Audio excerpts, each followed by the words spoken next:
자, 특별세액공제 관련되는 부분 정리하겠습니다. 항목별 공제 적용할 때 기본공제 대상자 판정 기준에 대한 부분들을 같이 한번 정리를 해보면, 우리 기본공제 따질 때 소득금액, 나이, 생계 요건을 따졌었죠. 그죠? 그리고 지출 기간에 대해서는 상관하지 않았습니다. 자, 그리고 기본공제 대상자 중에 장애인이 있을 때에는 나이는 무시했다라는 겁니다. 소득금액과 생계 요건으로만 판단해 주시면 됩니다.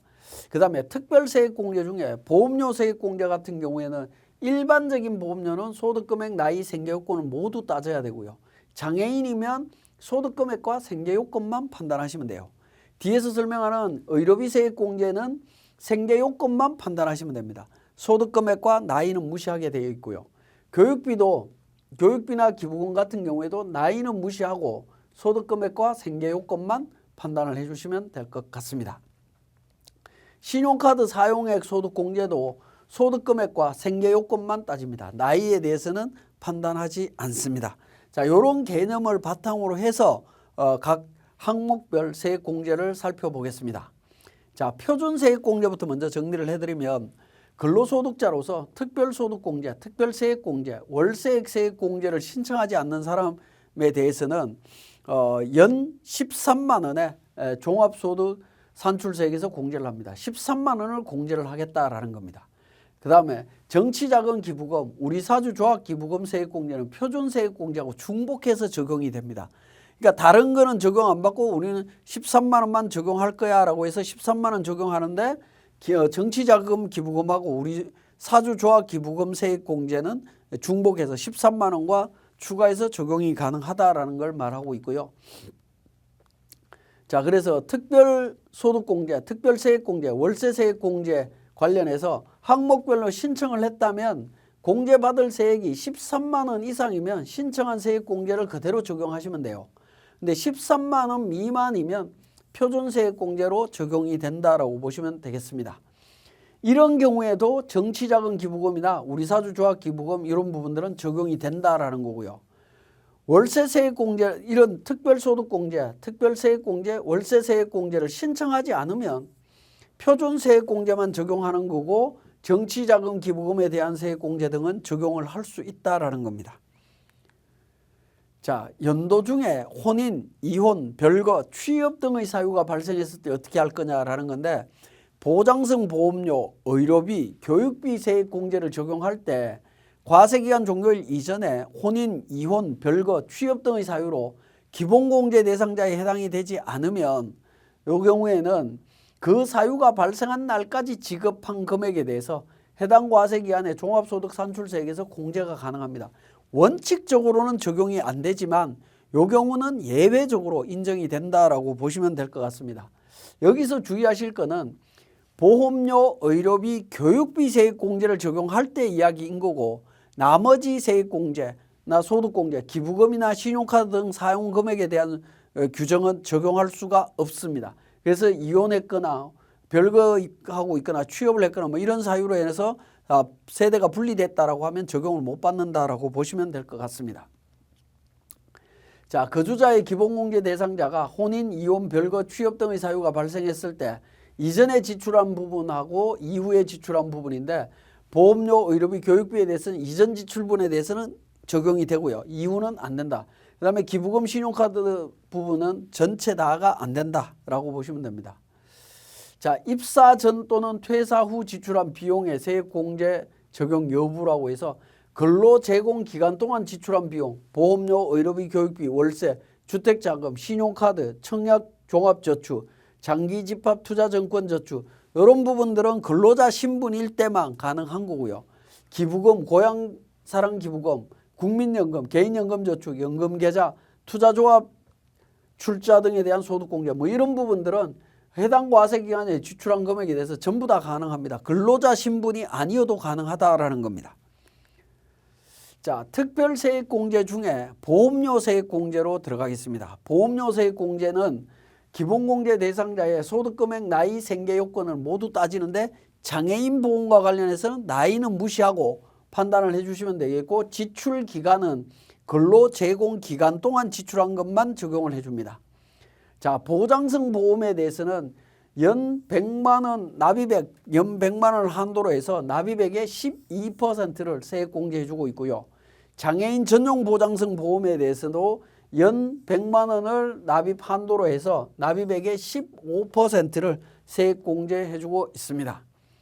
자, 맞벌이 부부 등의 보험료 세액 공제 적용 여부에 대한 부분인데, 본인과 배우자가 서로 공제 대상 배우자가 아니다라는 거죠. 이런 경우에 어떻게 되느냐? 계약자가 본인이고 피보험자가 배우자다. 또는 계약자가 배우자고 피보험자가 본인이다라고 하면 이 경우에는 적용이 불가능합니다. 계약자와 피보험자가 기본공제 대상자로 다 들어와야 되는데 안 들어왔기 때문에 그렇습니다. 그 다음에 본인이 계약자고 피보험자가 본인과 배우자 공동으로 되어 있다. 이 경우에는 본인이 적용이 가능하다라는 겁니다. 본인이 계약자인데 21세 자녀가 피보험자다. 21세 자녀면 기본공제 대상자에 들어올 수가 없죠. 그래서 적용이 불가능합니다. 계약자가 59세 모친이고 피보험자가 본인이다라고 하더라도 이 경우에 적용이 불가능하다라고 보시면 되겠습니다. 그래서 계약자 및 피보험자가 기본공제 대상자가 아닌 경우에는 적용이 불가능한 걸로 보시면 됩니다. 자, 의료비 세액 공제에 대한 부분입니다. 의료비 세액 공제는 소득금액 요건과 나이 요건은 무시하고 생계 요건 기준으로만 판단을 해주시면 되겠습니다. 기본 지출 대상자에 대해서 지출 기간은 근로 제공 기간으로 구분해 주시고요. 자, 세액 공제는 5단계로 4단계로 구분을 합니다. 난임 시술비, 미수가 선천성 이상화 의료비, 그 다음에 본인 과세기간 개시일 현재 6세 이하자, 장애인 과세기간 종료일 현재 만 65세 이상자, 건강보험 산정 특례자, 그 외의 부양가족으로 이렇게 4단계로 구분을 해주시고, 공제 항목에 의료비, 의약품, 안경 구입비 50만 원 이내 금액입니다. 이런 부분들 가능한데 미용, 성형수술과 관련되는 비용이라든가 그 다음에 건강증진을 위한 의약품 구입 비용 이런 것들은 제외하도록 되어 있습니다. 그 다음에 실손의료보험금도 제외하도록 되어 있다는 거죠. 이런 부분들을 빼서 세액공제 4부류로 구분해서 그러니까 공제를 적용을 합니다. 공제는 총급여 3%를 초과하는 공제 대상 의료비를 기준으로 해서 난임시술비는 30%, 그 다음에 미수가 의료비 20%, 본인과 관련되는 부분에 대해서 15%, 나머지 기타 의료비에 대해서는 연간 700만 원 한도로 해서 15% 세액 공제를 받을 수가 있습니다. 자, 공제 대상 의료비에는 진찰 진료, 질병 예방을 위한 의료기관 지출액과 치료, 요양을 위한 의약품 구입비 이런 부분 들어가고요. 미용이나 성형수술 비용이라든가 건강증진 의약품 구입 비용은 제외하도록 되어 있습니다. 장애인 보장구, 처방에 의한 의료기기 구입, 임차 비용, 그 다음에 시력보정용 안경이나 콘택트 렌즈 구입한 거, 요거는 기본공제 대상자 1명당 50만 원 이내 금액입니다. 보청기 구입한 것도 가능하다라고 보시면 됩니다. 산후조리원에 산후조리 및 요양의 대가로 지급하는 비용으로서 출산 1회당 200만 원 이내 금액에 대해서 의료비로서 세액공제를 받을 수가 있는데 23년도 이전에는 총급여 7천만 원 이하의 근로자만 적용이 됐지만 24년도부터는 총급여액에 상관없이 모든 근로자가 다 적용이 됩니다. 범위가 확대됐다라는 겁니다. 자, 그 다음에 실손의료보험금 수령한 경우에 실무 적용 방법 어떻게 되느냐라는 겁니다. 23년도에 의료비를 지출하고 24년도에 실손의료보험금을 수령한 경우에 의료비 지출금액에서 체감해야 될 연도는 어떻게 되느냐라는 건데요. 자, 실손의료보험금 수령은 보험금 수령의 원인이 된 해당 연도 의료비에서 차감합니다. 수령한 연도가 아니다라는 겁니다. 수령한 연도가 아니고 진료한 연도로 가서 차감하라라고 되어 있습니다. 그래서 23년도에 지출된 의료비에 대해서 23년 연말정산할 때 의료비 세액공제를 적용받고 23년 지출한 의료비에 대한 실손의료보험료를 24년도에 수령했다면 해당 보험금 의료비세액공제를 적용받은 23년 의료비에서 차감해서 수정신고해라라는 겁니다.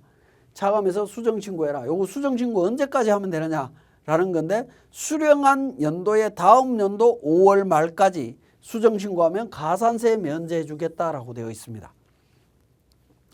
이게 실무적으로 이렇게 적용할 수 있느냐라는 부분에 있어서는 조금 의문이 듭니다. 의문이 들지만 어쨌든 국세청에서 또는 세법에서는 이렇게 하도록 되어 있다라는 겁니다. 그래서 예를 한번 들어보면 급여 4천만 원 근로자가 본인 의료비 1,000만 원, 일반 기본공제 대상자 의료비 100만 원일 경우에 의료비 세액공제는 어떻게 되느냐라는 겁니다. 23년도 총급여 4천만 원, 본인 의료비 600만 원이 있는데 23년도에 지출한 의료비 중에 실손의료보험금 100만 원을 24년도 5월 달에 수령했다라는 거죠. 그러면 요 100만 원은 23년도 600만 원에서 차감하고 계사 수정신고하라라는 겁니다. 그리고 24년도에 수령한 200만 원은 24년도에 지출한 의료비 1,000만 원하고 100만 원하고 1,100만 원에서 200만 원 차감해서 적용을 하라라는 겁니다. 자, 그래서 23년도에 관련되는 부분 당초 23년도로 넘어가서 100만 원에 대한 부분들을 정리를 해 주시면 되겠고, 그 다음에 24년도에 대한 의료비에 대해서는 총급여 3% 초과하고 한 부분에 있어서 의료비를 전부 다 차감해야 되는데 차감하는데 24년도 관련되는 의료비만 실손보험금과 관련되는 것만 정리를 하시면 됩니다. 23년 진료 관련 의료비 실손보험 수령액은 24년도에 고려하지 않는다라는 겁니다. 이걸 다 구분하라라는 겁니다. 그런데 이게 현실적으로 가능하냐라는 것에서는 의문이 좀 있습니다. 간소화 자료에 이게 명확하게 구분돼서 나오지도 않을 뿐더러 그리고 또 의료비를 실손보험금을 청구할 때 이게 작년도 건지 올해 건지 이런 부분들을 일일이 다 구분을 해야 되는데 구분해서 한다라는 게 쉽지는 않습니다.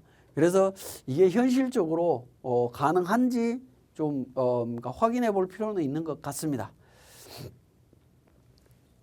자, 교재에는 그 실손의료보험금에 대한 부분들을 제가 착각해 갖고 잘못 적용한 부분이 있습니다. 그 부분 좀 수정을 좀 해주시면 좋을 것 같고요.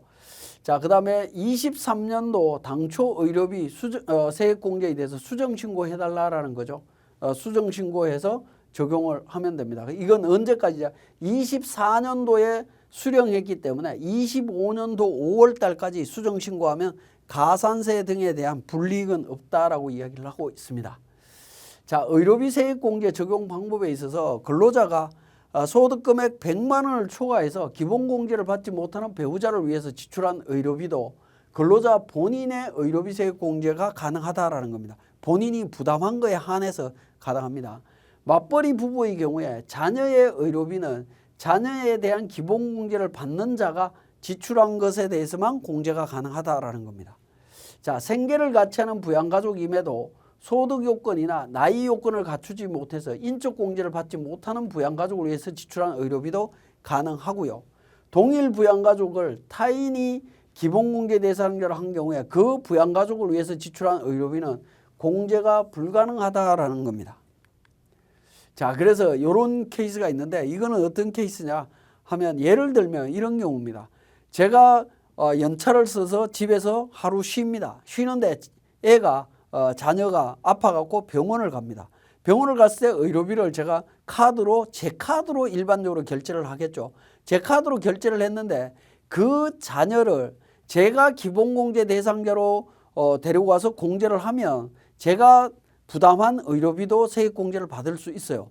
근데 나중에 연말정산할 때 자녀를 엄마가 데리고 가서 기본공제 대상자로 선택을 해버리면 제가 지출했던 의료비에 대해서는 저도 세액공제를 못 받고요. 엄마도 세액공제를 못 받는다라는 문제입니다. 의료비 지출자가 남편일 때 자녀에 대한 기본공제를 남편이 적용받으면 세액공제가 가능할 거고요. 아내가 기본공제 대상자로 적용하거나 또는 의료비 지출자가 아내인데 남편의 기본공제 대상자로 적용하게 되면 타인의 기본공제 대상자를 위해서 지출한 의료비에 해당이 되기 때문에 세액공제는 적용받을 수가 없습니다. 원칙적으로. 근데 이거는 실무적으로 국세청에서도 이 부분에 대해서는 확인이 거의 불가능할 겁니다.